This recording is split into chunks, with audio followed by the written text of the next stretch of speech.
स्वागत है दोस्तों मन बावरा में। दोस्तों आज कितनी मोहब्बत है का तीसरा भाग लेकर आई हूँ, जो कि बहुत दिनों बाद आ रहा है। उसके लिए क्षमा चाहती हूँ, लेकिन अब कहानी शुरू करती हूँ। अब तक हमने पढ़ा कि निधि के घर में आने के बाद मीरा धीरे धीरे सबसे बात कर रही है। जब से वह आई है तब से एक नाम उसे बहुत परेशान कर रहा है, वो है अक्षत। हालांकि मीरा अक्षत से अभी मिली भी नहीं, बस उसकी आंखें देखी थी, लेकिन बिना देखे कोई शख्स उसे इतना परेशान कर देगा उसने सोचा भी नहीं था। कैसे होता है अक्षत से सामना, चलिए पढ़ते हैं। हाथ मुंह धोकर मीरा डाइनिंग के पास आई। दादा दादी निधि वहाँ पहले से बैठे थे। राधा ने मीरा को भी बैठने को कहा। विजय और अर्जुन भी ऑफिस से आ चुके थे। सभी आकर डाइनिंग के चारों ओर बैठ गए। खाने की खुशबू से हॉल महक रहा था। मीरा की नज़र दरवाजे की ओर थी कि सब लोग आ चुके हैं, लेकिन उसे जिसका इंतज़ार था वो कहीं नज़र नहीं आ रहा था। राधा भी सबके साथ आकर बैठ गई। उसने देखा सब हैं, लेकिन अक्षत नहीं। उसने अर्जुन से कहा, अज्जू ये अक्षत कहाँ रह गया, जरा फ़ोन लगाना उसे।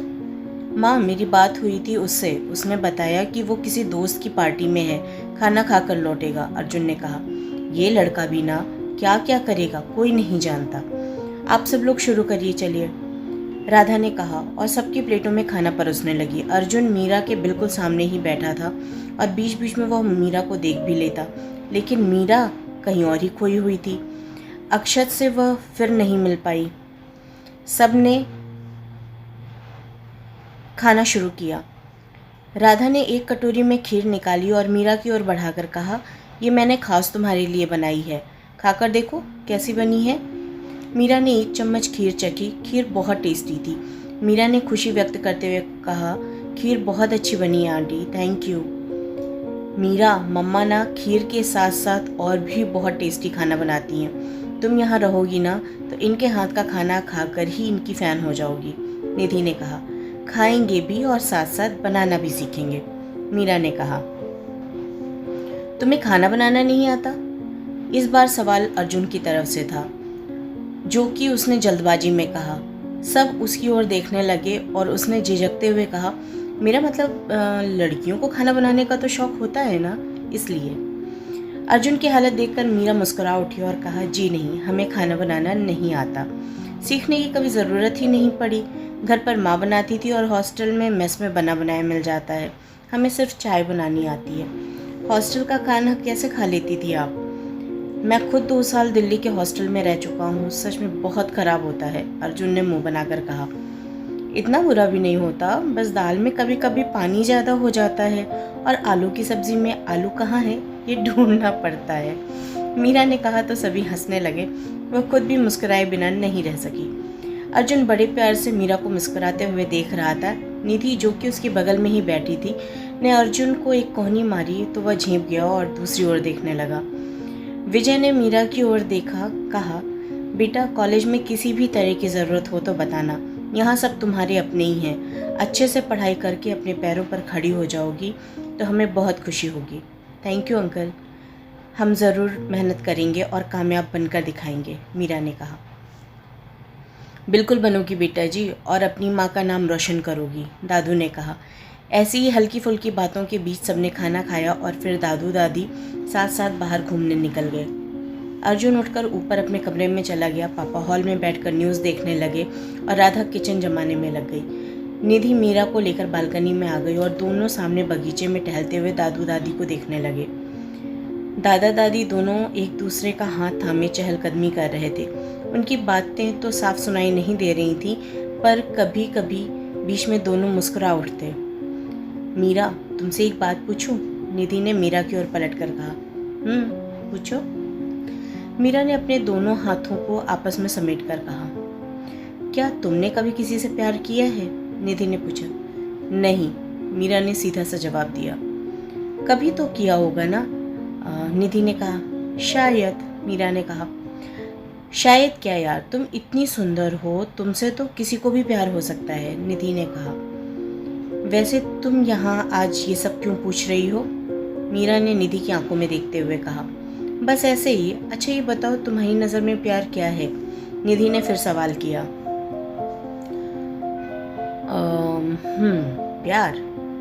सोचते हुए मीरा ने इधर उधर देखा और उसकी नज़रें सामने दादा दादी पर जा रुकी और उसने उंगली से इशारा करते हुए कहा, वो। तुम्हारा मतलब दादा दादी? निधि ने असमझ की स्थिति में कहा।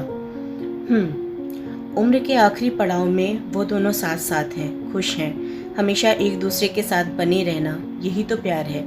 इन्होंने खुशी, गम, हंसी, आंसू सब एक साथ देखे हैं। सैकड़ों परेशानियां आई होंगी, फिर भी इन्होंने कभी एक दूसरे का साथ नहीं छोड़ा। एक दूसरे का सहारा बने हुए ये हमेशा अपनी ज़िंदगी में खुश रहे होंगे और उन खुशियों का सबब आज इनके चेहरों पर नज़र आ रहा है। मीरा ने निधि को समझाते हुए कहा। वाह, तुम कितनी डीपली सोचती हो यार। निधि ने इम्प्रेस होते हुए कहा। डीपली नहीं, प्रैक्टिकल सोचते हैं। जैसे दादा दादी को देखकर कहा वैसे ही, मीरा ने कहा। निधि मुस्कुराई और कहा, कैसे भी सोचो, कहती तो हमेशा सही हो ना। मुझे ना तुम सिर्फ अपनी शागिर्द बना लो, कसम से। ऐसा गुरु ज्ञान तो हमें बहुत ज़रूरत है। निधि की बातों पर मीरा हंसने लगी और निधि एक पल के लिए उसकी हंसी में खो सी गई और कहा, मीरा तुम हंसते हुए कितनी अच्छी लगती हो, हमेशा ऐसे ही रहा करो ना। ये मुस्कुराहट तुम्हारी वजह से है निधि, इसके लिए जितनी बार तुम्हारा शुक्रिया अदा करें हम कम होगा, मीरा ने कहा। दोनों वहीं खड़ी बात करने लगीं। बीच बीच में मीरा की नज़रें मेन गेट की ओर चली आती। ये तुम बार बार गेट की तरफ क्या देख रही हो, कोई आने वाला है क्या? निधि ने छेड़ते हुए कहा। कुछ भी बोलती हो तुम, ठंड बहुत है यहाँ, मैं अंदर जा रही हूँ, मीरा ने नज़रें बचाते हुए कहा, जैसे उसकी चोरी पकड़ी गई हो। दादा दादी को अंदर आ जाने का बोल निधि भी अंदर चली गई। मीरा और निधि अपने कमरे में चली गई। निधि आते ही कंबल में घुस गई तो मीरा ने कहा, ये क्या, अभी सिर्फ 10 बजे हैं, पढ़ाई नहीं करनी है? अरे इतनी ठंड में कौन पढ़ाई करता है मीरा, निधि ने कंबल में दुबकते हुए कहा। हम करते हैं और हमारे साथ साथ तुम भी करोगी, समझी? कहते हुए मीरा ने एक झटके में कंबल को निधि से दूर कर दिया और निधि उठकर बैठ गई।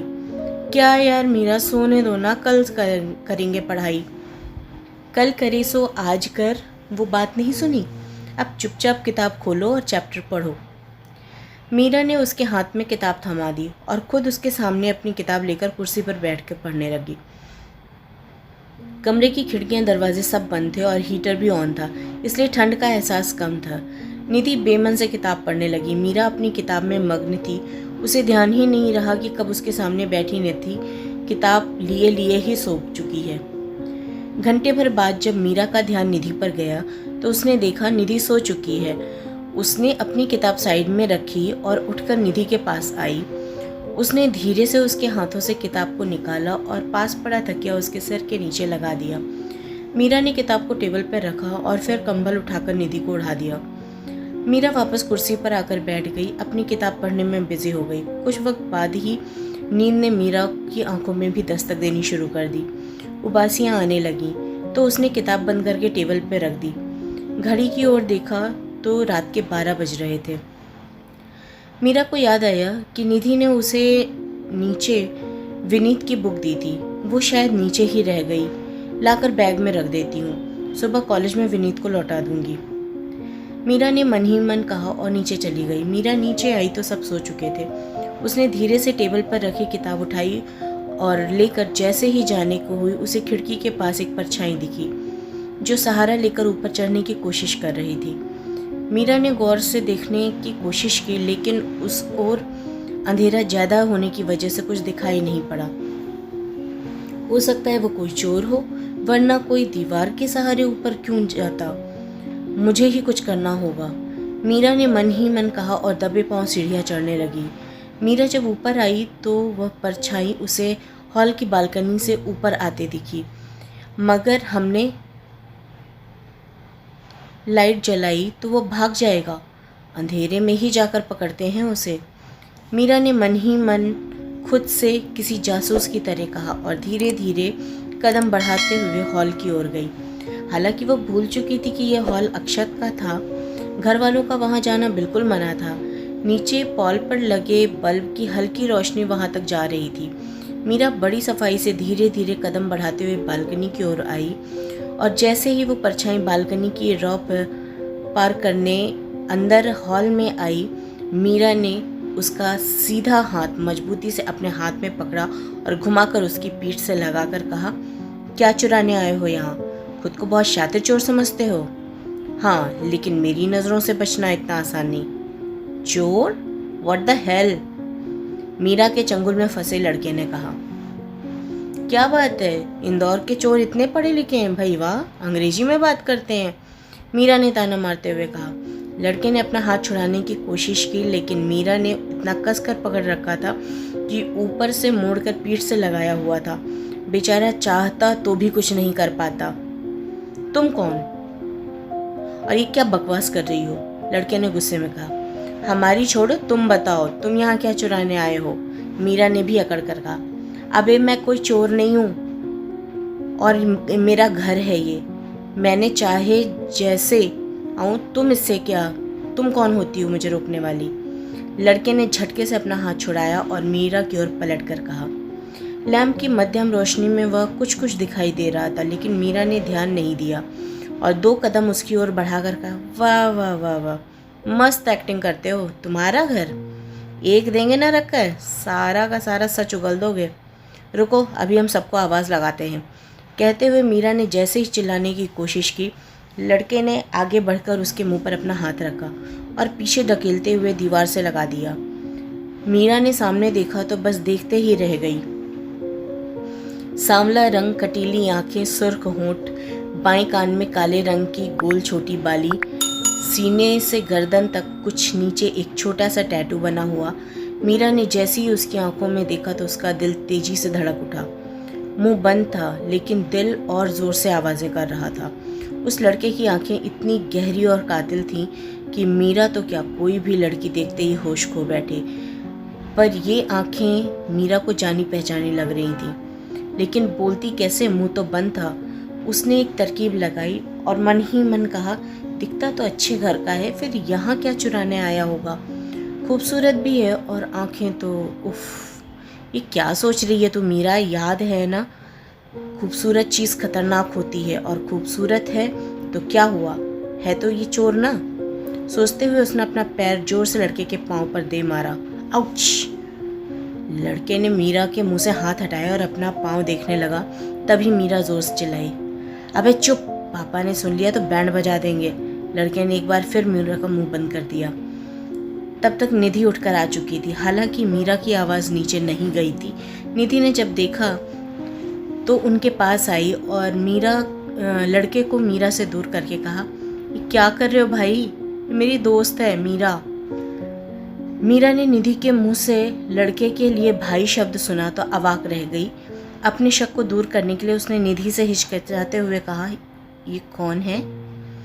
यही तो है मेरे अक्षत भैया, निधि ने कहा। क्या? मीरा ने सुना तो उसकी जान हलक में आ गई। कुछ देर पहले कही उसकी बातें उसके कानों में बजने लगीं। कभी अक्षत को देखती तो कभी उसके पाँव को, जिस पर अभी अभी उसने मारा था। मीरा या अक्षत कुछ कहते इससे पहले ही निधि ने अक्षत से कहा, क्या है ये सब? आप मेरी दोस्त के साथ ऐसे बिहेव कैसे कर सकते हो? दोस्त है ना तो इसे बोल दोस्त की तरह रहे, जेम्स बॉन्ड ना बने। अक्षत ने मीरा को लगभग घूरते हुए कहा। निधि मीरा के आगे आकर खड़ी हो गई और अक्षत से कहा, क्या किया इसने बताओ? इसी से पूछ लो, मेरे ही घर में आकर मुझे ही चोर समझ रही है, स्टूपिड, अक्षत ने कहा। निधि मीरा की ओर पलटी और धीरे से कहा, क्या सच में? मीरा ने मासूमियत से कहा, हमें लगा घर में चोर घुस आया है, तो हमने, मतलब इस तरह दीवार पर चढ़कर बालकनी से कौन अंदर आता है यार? अक्षत ने निधि को पकड़कर साइड में किया और मीरा को उंगली दिखाते हुए कहा, मेरा है घर, दरवाजे से आऊं चाहे बालकनी से आऊं, दीवार चढ़ के आऊं या खिड़की कूद कर, तुम्हें उससे क्या? मैं बता रहा हूं निधि, अगर तुम नहीं आती ना तो आज मेरा खून ही कर देती है। नहीं नहीं, ऐसा क्यों करते हम? मीरा ने कहने की कोशिश की। तभी अक्षत ने कहा, तुम निकलो यहाँ से। आई थिंक तुम दोनों ही निकलो यहाँ से। निधि मीरा का हाथ पकड़कर उसे अपने साथ ले जाने लगी। जाते जाते मीरा ने पलटकर अक्षत की ओर देखा तो वहाँ सोफे पर बैठा अपना पाँव सहला रहा था। कमरे में आकर निधि ने दरवाज़ा बंद करते हुए कहा, अच्छा हुआ मम्मा पापा ने नहीं देखा, वरना अक्षत भाई की पिटाई पक्का हो जाती।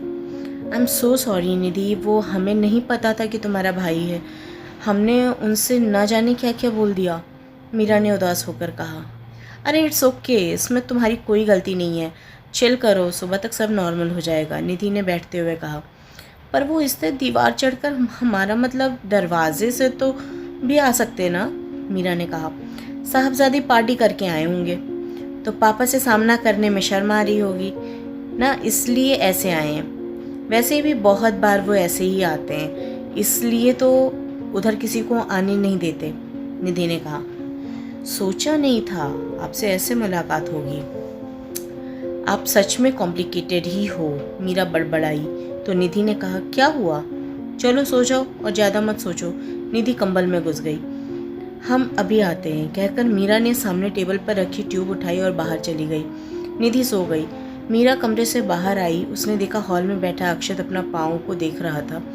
मीरा उसके पास आई और ट्यूब उसकी ओर बढ़ाकर कहा, ये लगा लीजिए, इससे दर्द कम हो जाएगा।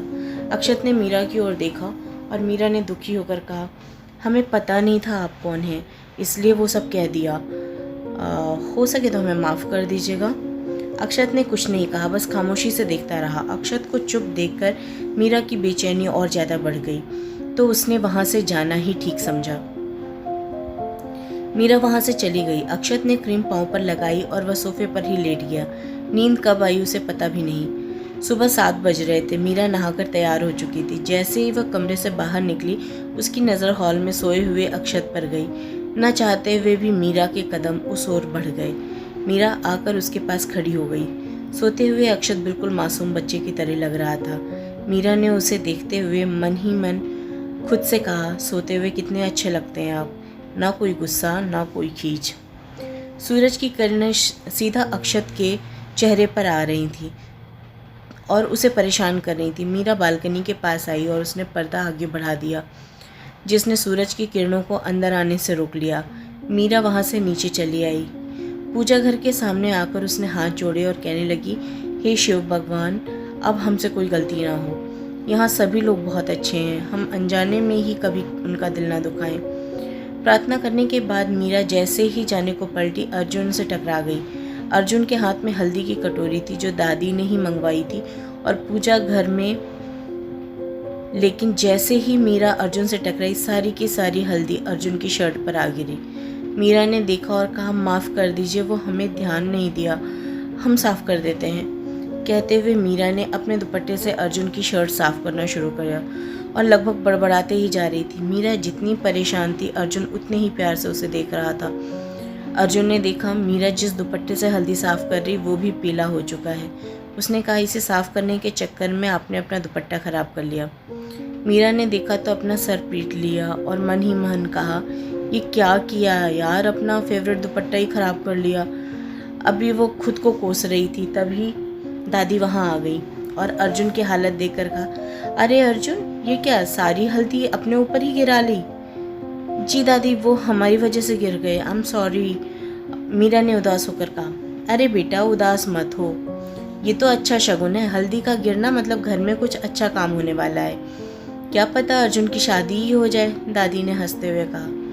क्या दादी आप भी, अर्जुन ने शर्माते हुए कहा। सही कह रही हैं दादी, शादी की तो उम्र हो चुकी है तुम्हारी, दूर से राधा ने आते हुए कहा। मैं शर्ट चेंज करके आता हूँ, कहते हुए अर्जुन वहाँ से चला गया। देखा मीरा, शादी के नाम पर कैसे भाग गए लाट साहब, राधा ने मुस्कुराते हुए कहा। जब सही वक्त आएगा तब वो खुद ही कहेंगे आंटी, और देखना उन्हें बहुत अच्छी लड़की मिलेगी। कहते हुए मीरा ने जैसे ही ऊपर वाले फ्लोर की ओर देखा, सामने अक्षत अंगड़ाई ले रहा था, जिसे देखकर मीरा ने मन ही मन कहा, बाकी इन्हें कोई लड़की शादी के लिए हाँ कहेगी कि नहीं, इसका कुछ पता नहीं है। सच लिखा है इन्होंने अपना नाम के आगे, कॉम्प्लिकेटेड। तो दोस्तों, कैसी लगी आज का ये एपिसोड आपको? मिलती हूँ आप लोगों से नेक्स्ट एपिसोड में, और अगर कहानी पसंद आ रही हो तो इसे लाइक, शेयर और सब्सक्राइब करना मत भूलिएगा। नमस्कार।